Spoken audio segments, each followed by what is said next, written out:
आज हम एक ऐसे टॉपिक पे बात करेंगे जो सबको चुभता है, लेकिन कोई भी उसे ओपनली डिस्कस करने के लिए रेडी नहीं है। ये वीडियो किसी पार्टी के अगेंस्ट नहीं है या किसी को बुरा लगवाना नहीं है, मैं पहले ही क्लियर कर दूं। ये उन वोटर्स के लिए है जो वोट देते वक्त अपना दिमाग घर पे छोड़ कर जाते हैं। Yes, we are talking about the Indian voter mindset, जो डेवलपमेंट से ज़्यादा धर्म और राशन में अटके हुए हैं। मनी कंट्रोल के इस रिपोर्ट के अकॉर्डिंग 2024 के लोकसभा इलेक्शन में 642 मिलियन लोगों ने वोट दिया और इसमें 312 मिलियन महिलाएं थी, जो कि अब तक का रिकॉर्ड है।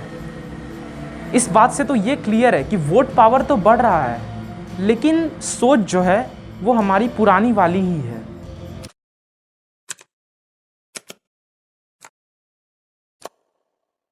हमारी देश की एक हार्श रियलिटी है, जो राशन देगा, नोट बांटेगा या पार्टी का झंडा हाथ में पकड़ा देगा, वोट उसी का। चाहे रोड टूटी हुई हो, स्कूल बंद हो, लोग कहते हैं छोड़ो यार, राशन तो मिल रहा है ना। क्या वोट देना सिर्फ एक डील बन चुका है? 1 किलो चावल के बदले 5 साल की सरकार। बीजेपी ने 2024 इलेक्शन के दौरान 12.5 महिला वोटर्स को टारगेट किया। व्हाट्सएप और सरल ऐप जैसे डिजिटल टूल से वोटर्स को बेनिफिट स्कीम के जरिए बांधने का ये मॉडल काफ़ी इफेक्टिव था। बट सवाल ये है, लॉन्ग टर्म डेवलपमेंट इसमें है कहाँ? अब बात करते हैं सबसे फेवरेट मुद्दे की। धर्म खतरे में है। भाई, हर इलेक्शन से पहले पता नहीं कौन सा महायुद्ध खड़ा हो जाता है। मंदिर, मस्जिद, गौ रक्षक, लव जिहाद, बस इन्हीं पर चीज़ों पर वोट पड़ता है।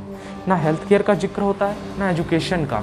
लोगों को लगता है अगर उनका लीडर हारा तो उनका धर्म छिन जाएगा। मुझे एक बात बताओ, धर्म इतना वीक है क्या कि एक वोट से हिल जाता है?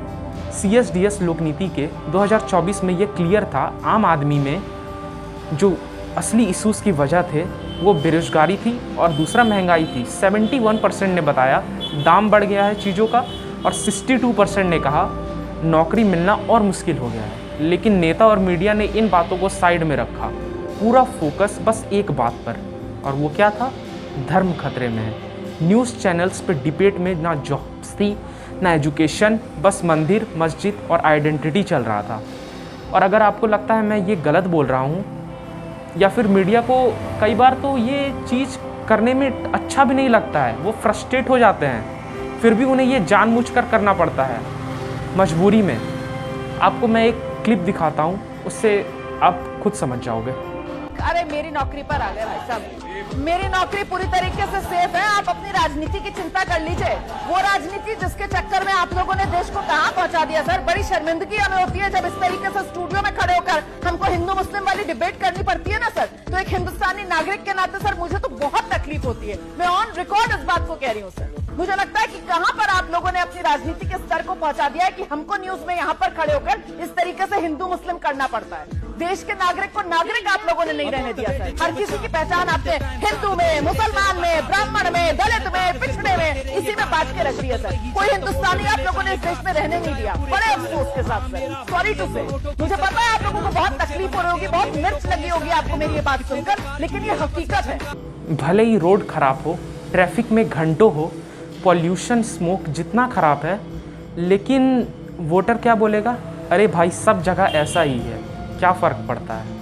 वोट तो उनको ही देंगे जिसने एक बार 500 रुपये दिए थे। तो क्या 500 रुपये के बदले अपने बच्चों का फ्यूचर बेच दोगे?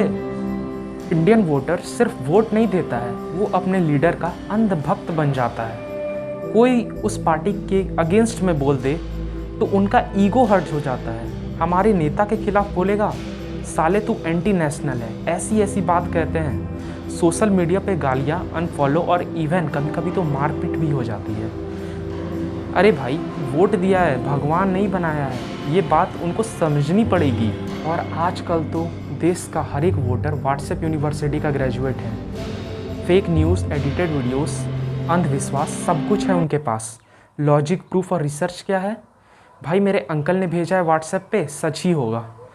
देश का युवा या वोटर कंटेंट कंज्यूमर बन गया है, सोचने वाला इंसान नहीं। कुछ लोग तो इस बेसिस पर वोट देते हैं, सिर्फ इस बेसिस पर कि वो तो हमारी रीजन से है। भाई, मुझे एक बात बताओ, अगर काम जीरो है तो रीजन क्या उखाड़ लेगा? कुछ लोग तो बस इसी सोच में है, हमारे दादाजी भी इस पार्टी को वोट देते थे, हम भी इन्हीं को देंगे। मैं मजाक नहीं कर रहा, सच है ये। मतलब ना काम देखेंगे ना रिपोर्ट, बस लेगेसी वोट।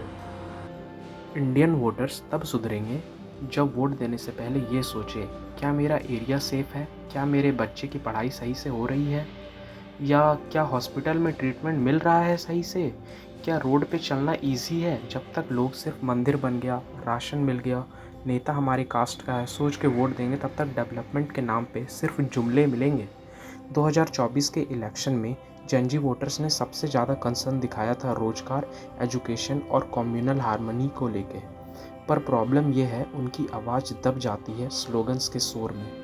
तो दोस्तों, मैं एक बात क्लियर कर देता हूँ, इस वीडियो का मकसद किसी धर्म या पार्टी को टारगेट करना बिल्कुल भी नहीं था। बस इतना कहना था, अगर देश को बदलना है तो सोचना पड़ेगा वोट देने से पहले, क्योंकि vote should not be a ritual of religion but a reflection of reason. तो अगली बार वोट देने जाओ तो लीडर का फेस मत देखो, उसका काम देखो।